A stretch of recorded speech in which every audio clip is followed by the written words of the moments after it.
Hey Reddit, this is a long and difficult story about how my dad's obsession with funeral attire led to uncovering dark family secrets. I need to get this off my chest. I'm James, 32M, and this all started when my granddad passed away last month.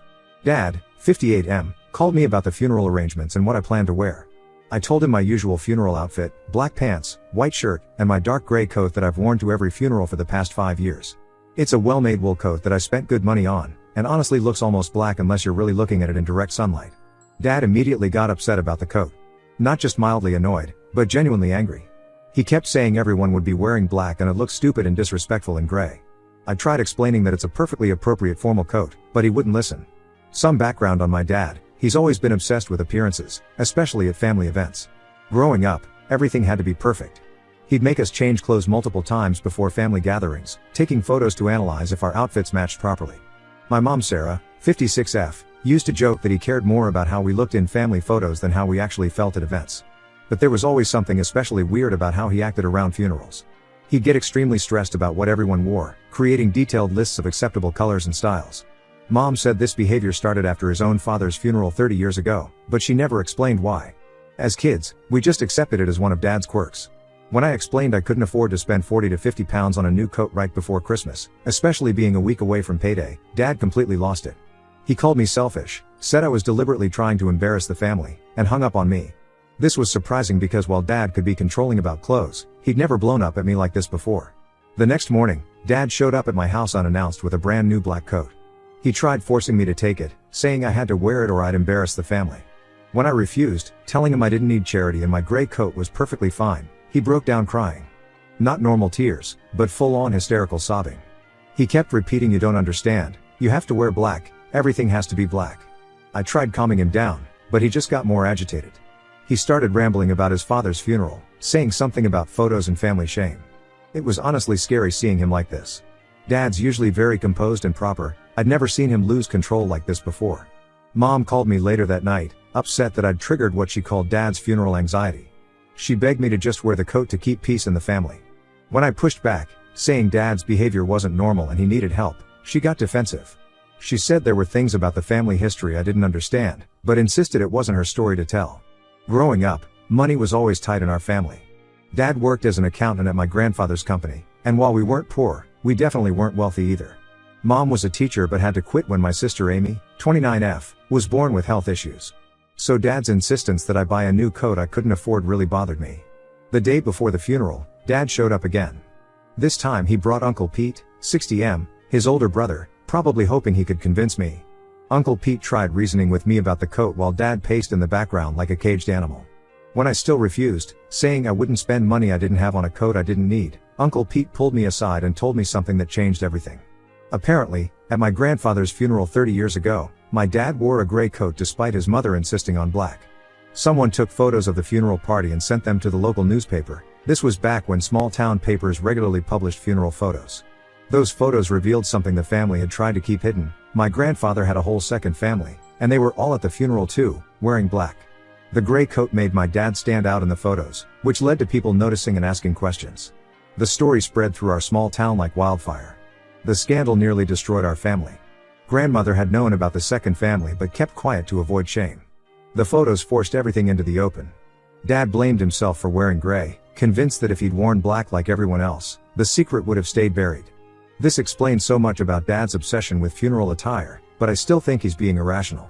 The news would have come out eventually, and his gray coat wasn't really to blame. Plus, this was 30 years ago, surely we can move past it now. I'm shocked and confused by all of this. None of us younger family members ever knew about grandfather's second family. Dad's obsession suddenly makes more sense, but I still think he's letting past trauma control him. The funeral is tomorrow and I don't know what to do. My gray coat isn't going to reveal any secret families this time. Mom's still begging me to wear black, saying Dad's fragile right now with grandfather's death bringing up old memories. Amy thinks I should stand my ground. Uncle Pete just looks worried and keeps saying he should have told me this story years ago. I need outside perspective here. Am I wrong for refusing to buy a new coat just to manage Dad's irrational fears? Should I give in to keep peace in the family? The gray coat is perfectly appropriate for a funeral, and I really can't afford a new one right now. Update 1: The funeral happened and I wore my gray coat despite all the drama. Dad barely spoke to me throughout the service, just kept giving me these wounded looks like I'd personally betrayed him. Mom stuck close to him the whole time, running interference whenever other family members tried to approach us. What I didn't expect was the reaction from our elderly relatives. Several of them kept giving me strange looks and whispering to each other during the service. I noticed Great Aunt Helen, 82F, and her sister Margaret, 79F, particularly seemed agitated, constantly glancing at my coat and then quickly looking away when they caught my eye. After the service, during the reception at the family home, Great Aunt Helen approached me. She was clearly shaken, her hands trembling as she pulled me aside into grandfather's old study. She asked if I wore the gray coat as a message. When I looked confused, she seemed even more distressed. That's when she dropped a bombshell. Apparently, grandfather had written a second will just months before his death. The family solicitor had contacted them last week about it, but Dad had somehow convinced everyone to keep it quiet until after the funeral. The second will supposedly contain significant changes to the inheritance structure. Here's where it gets weird. According to Aunt Helen, after the scandal with the secret family 30 years ago, wearing gray to family funerals became a sort of silent protest symbol in our family. Some relatives who'd sided with grandfather's second family had deliberately worn gray to subsequent funerals as a way of showing their position in the family rift. By coincidentally wearing gray, I'd unknowingly signaled to the older generation that I knew about the second will and was making some kind of statement. Several relatives now think I'm involved in some sort of conspiracy. They believe I somehow knew about the will changes and wore gray as a deliberate act of defiance against Dad. Dad's behavior has gotten increasingly erratic since the funeral. Mom called me in tears yesterday saying he's become obsessed with going through old family photos, muttering about patterns and signs. He's convinced himself that my grandfather must have told me something before he died, that my gray coat wasn't a coincidence. Uncle Pete visited me at work today, clearly worried. He said Dad's been calling him late at night, rambling about family loyalty and betrayal.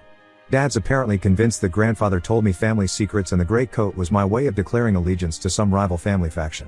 I tried explaining to everyone that this was literally just about not being able to afford a new coat, but no one seems to believe me. The coincidence is too perfect in their minds. Even Amy called me asking if I was keeping secrets from her, saying she'd heard rumors about the second will from our cousins. The solicitor has called a family meeting for next week to discuss grandfather's estate. Dad tried to get it postponed, claiming he needed more time to prepare documents, but the solicitor insisted. Uncle Pete thinks Dad knows something about the will that he's trying to hide. Mom's barely holding it together. She called me again this morning, this time revealing that Dad hasn't been sleeping, staying up all night going through grandfather's old business papers. She's worried he might be having some sort of breakdown. The whole situation has gotten completely out of hand. What started as a simple disagreement about a coat has somehow snowballed into this massive family crisis. Old rivalries and resentments from the original scandal 30 years ago are resurging. Everyone's taking sides and making assumptions. Several cousins who'd previously been distant have suddenly started reaching out, trying to subtly probe if I know anything about the will. Even people I haven't spoken to in years are suddenly interested in having lunch and catching up. I'm stuck in the middle of all this with no idea what's really going on. I honestly didn't know anything about a second will or gray coats being some sort of family protest symbol. But now I'm somehow at the center of what feels like an emerging family civil war.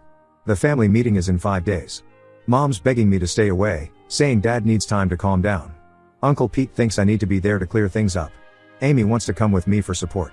And through all of this, I still have no idea what's actually in this mysterious second will that's causing so much chaos. I'll update again after the family meeting. Given how things have gone so far, I'm honestly dreading what might come out next. At this point, I wouldn't be surprised if we discovered grandfather had a third family hidden away somewhere. And yes, I'm planning to wear the gray coat to the meeting. If everyone already thinks I'm making a statement, I might as well commit to it. Update 2: the family meeting at the solicitor's office was even worse than I expected. All the main family members were there, me, Amy, Mom, Dad, Uncle Pete, and several aunts and uncles. The tension in the room was unbearable as we waited for the solicitor to begin. The second will revealed something huge. Grandfather had set up substantial trust funds for me and Amy, completely separate from the main estate. We're talking about significant money here, enough that neither of us would ever need to worry about buying new coats again. The trusts had been established 5 years ago, with strict conditions that they couldn't be accessed by anyone else in the family. But it was grandfather's letter, attached to the will, that really blew everything up. He wrote that he discovered concerning irregularities in the company's finances during an audit. He didn't directly accuse anyone, but he mentioned being worried about history repeating itself, referencing his own past mistakes with his second family. Dad exploded when the solicitor finished reading. He started shouting that I must have known about this all along, that the gray coat was proof I'd been conspiring with grandfather behind his back. His face was bright red, veins bulging in his neck as he ranted about family loyalty. Then, in his rage, he let something slip that stunned everyone. He'd been embezzling money from grandfather's company for years. The words just tumbled out as he was yelling about betrayal. The whole room went silent. Uncle Pete was the first to react. He stood up and confronted Dad, demanding to know how much had been taken. That's when the whole ugly truth came out. Dad had a gambling addiction. He'd been stealing from the company to cover his debts, hoping to access grandfather's estate before anyone discovered the missing money. Mom broke down crying and admitted she'd known about the gambling for years. She'd been helping cover it up, writing checks from their personal accounts to temporarily fill holes in the company books when audits came up. That's why money was always tight growing up. Dad's gambling had drained their savings. The black coat only rule at funerals wasn't just about the old scandal with the second family. Mom had been enforcing it too, desperate to avoid anything that might draw attention to our family. She was terrified someone would start asking questions about their finances. The solicitor immediately called a break and stepped out to make some calls. Uncle Pete took control of the situation, preventing Dad from leaving. Aunt Helen started crying, saying she'd suspected something was wrong with the company finances but never wanted to believe it. Amy was in shock beside me. We'd grown up thinking we were just a normal middle-class family struggling a bit with money. Finding out our childhood financial stress was because Dad was gambling away company money hit hard. The trust funds grandfather set up suddenly made more sense. He must have noticed money missing during that audit and realized what Dad was doing. Instead of confronting him directly, he quietly set up protection for his grandchildren. Dad's still insisting I somehow knew about all of this, that I wore the gray coat to deliberately trigger this revelation. He can't accept that this was all just a coincidence about not being able to afford a new coat. Even facing criminal charges for embezzlement, he's more focused on my supposed betrayal than his own actions. The police were called. Uncle Pete, as a company director, had no choice but to formally report the theft. Dad was asked to surrender his passport. The family's been torn apart, some supporting Dad and believing his conspiracy theories about me and grandfather, others horrified by his actions and the years of deception. Mom's staying with her sister for now. She can't face coming home to their house knowing all their financial struggles were because of Dad's gambling, not legitimate business problems like he claimed. The solicitor's putting together paperwork to formally remove Dad from any involvement with grandfather's estate. Uncle Pete's hired forensic accountants to go through the company books. They think Dad's theft could go back over a decade. Everything's changed. A simple disagreement about a coat somehow unraveled decades of family secrets and lies. I still can't quite believe how it all came out. Update 3: Everything completely fell apart after Dad's confession at the solicitor's office. The forensic audit revealed he'd stolen nearly £800,000 from the company over 12 years. He's now facing multiple criminal charges for embezzlement and fraud. His court date is set for next month, and his lawyer is pushing for a plea deal. Mom finally filed for divorce after admitting the full extent of Dad's gambling had been worse than anyone knew. The family house had been remortgaged 3 times to cover his debts. She'd been quietly selling her jewelry and working extra tutoring jobs for years to keep up with bills, all while helping him hide the theft from the company. She moved in with her sister and is slowly rebuilding her life. The trust fund grandfather set up for me and Amy turned out to be worth £1.2 million each. We've used some of the money to help Mom get back on her feet, buying her a small flat and setting up an account for her daily expenses. She keeps apologizing for not telling us the truth sooner, but I understand she was trapped in a horrible situation. Dad still calls sometimes, usually late at night when he's been drinking. His messages swing between begging for forgiveness and accusing me of orchestrating his downfall. He's convinced grandfather told me about the theft before he died, and that the gray coat was some sort of signal to the family. I've blocked his number, but he keeps calling from different phones. The company survived, barely. Uncle Pete had to lay off several employees and take out loans to cover the holes Dad left in the finances. 3 of our cousins who worked there lost their jobs. Family gatherings are now split, with people choosing sides between those who support Dad and those who've cut him off completely. Aunt Helen passed away last month. At her funeral, I noticed several relatives deliberately wearing gray coats. The old symbol of protest has taken on new meaning. Now it represents standing against Dad's betrayal of the family trust. Uncle Pete reached out recently, saying Dad's finally seeking help for his gambling addiction.